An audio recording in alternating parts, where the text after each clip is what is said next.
कालच माननीय मुख्यमंत्री महोदय देवेंद्रजी फडणवीस साहेबांनी असरचा जो रिपोर्ट होता त्याचा आढावा संपन्न केला। आपण जर बघितलं असेल तर असरच्या अहवालाप्रमाणे देश पातळीवर त्याने केलेल्या सर्वेक्षणामध्ये महाराष्ट्राची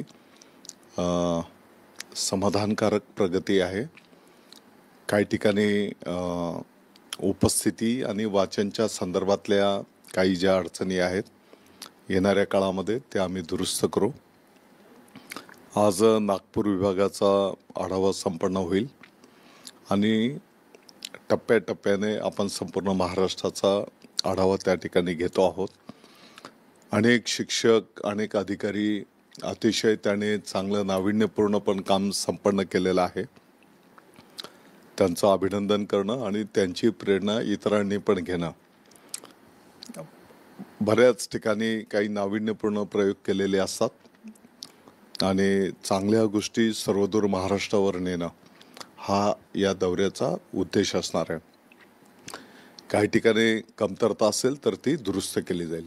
सर, जिथे कमी पटसंख्या आहे त्या शाळा मध्यंतरी बंद करण्याचा शासन निर्णय झाला होता। ग्रामीण भागामध्ये जिथे कमी, त्याच्याबाबत आत्ता काय निर्णय आणि काय अपेक्षा?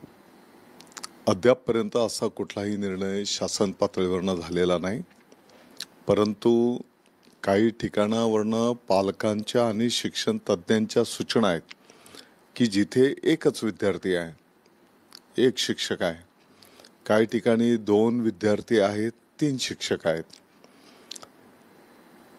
साधारणपणे लहान मुलांचं जे शिकण्याचं शास्त्र आहे ते सामुदायिक पद्धतीने अध्ययन जास्ती करतात असं शास्त्र बोलतंय।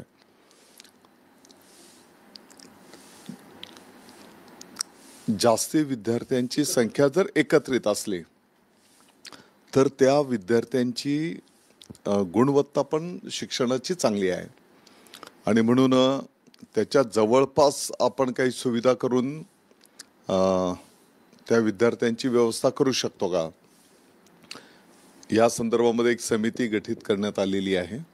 समिती या संदर्भातला संपूर्ण अभ्यास करेल आणि मग येणाऱ्या काळामध्ये योग्य तो निर्णय करू।